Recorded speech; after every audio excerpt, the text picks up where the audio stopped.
CMM আদালতে নেওয়া হয়েছে সাবেক বাণিজ্য মন্ত্রী টিপু মুন্সিকে।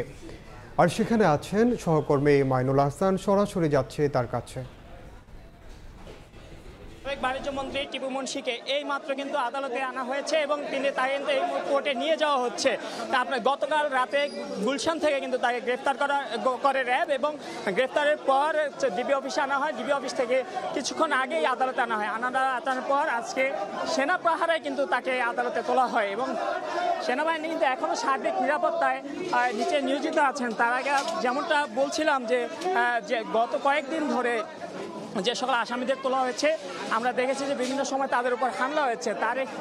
সেই হামলার প্রতিকার করতেই কিন্তু আজ নিরাপত্তা বৃদ্ধির জন্য সেনাবাহিনী সিএমএম আদালতে মোতায়েন করা হয়েছে। এর আগে যে মামলায় আজ তাকে আদালতে আনা হয়েছে এটি হচ্ছে বাড্ডার একটি হত্যা মামলা। সেই হত্যা মামলায় সকালে কিন্তু সাবেক আইনমন্ত্রী আনিসুল হক এবং সাবেক প্রধানমন্ত্রী শেখ হাসিনা শিল্প বাণিজ্য বেসরকারি শিল্প বিনিয়োগ উপদেষ্টা সালমান এফ রহমানকে কিন্তু আদালতে আনা হয় এবং তাদের কিন্তু 5 দিন করে রিমান্ড আবেদন করা হয় এবং এই মুহূর্তে কিন্তু টিপু মুন্সিকেও আদালতে আনা হয়েছে এবং পুলিশের পক্ষ থেকে তার ইতিমধ্যে 8 দিনের রিমান্ড আবেদন করা হয়েছে এবং আশায়তা পুলিশ আমরা যেমনটা তারা আমাদেরকে বলেছেন যেহেতু তারা 8 দিনের রিমান্ড আবেদন করেছেন সকালে একই মামলায় যেহেতু অপর 2 আসামিকে 5 দিনের রিমান্ড দেওয়া হয়। তারা আশা করছেন যে এই মামলায় তারা রিমান্ড পাবেন এবং যে হত্যাকাণ্ড ঘটেছে গণহত্যা ঘটেছে বলে তারা দাবি করছেন সেই তার কিন্তু যথাযথ তথ্য তারা রিমান্ডে নিয়ে আদায় করতে পারবেন।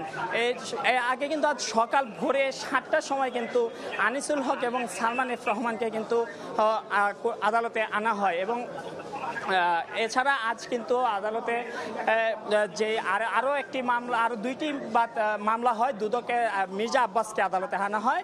সেই সময় কিন্তু তাকেও কিন্তু সে আদালতে আজকে সে মামলার রায় ছিল দুদকের 2টি মামলার সেই রায় কিন্তু আজ মির্জা আব্বাসকে খালাস দেয় আদালত। এছাড়া আরও একটি মামলা দুদকের পক্ষ থেকে বাতিল করা হয়। আর এই মুহূর্তে সিএমএম আদালতে টিপু মুন্সিকে আনা হয়েছে এবং তার কিন্তু 8 দিনের রিমান্ড আবেদন করেছে পুলিশ। এখন কিন্তু তিনি আদালতে আছেন এবং রিমান্ড আবেদনের পরীক্ষা এখন শুনানি চলছে। শুনানি শেষে আদালত কয়দিনের রিমান্ড দেন তা আমরা হয়তো জানতে পারবো। তবে সকালবেলা যেহেতু এই মামলার আসামিদেরকে সকালবেলা আমরা দেখেছি এই মামলায় অপর যে 2 আসামি আনিসুল হক এবং সালমান এফ রহমানকে 5 দিনের রিমান্ড দেওয়া হয়েছিল। তাই পুলিশের পক্ষ থেকে প্রত্যাশা এই মামলায় তারা টিপু মুন্সিরও অন্ততপক্ষে 5 দিনের রিমান্ড পাবেন আশা করছেন এবং এর পরে তারা জিজ্ঞাসাবাদের মাধ্যমে যেই ঘটনার সাথে তার সংশ্লিষ্টতা কতটুকু তা জানতে পারবেন। এ ছিল আমার কাছে সিএমএম আদালত থেকে সর্বশেষ।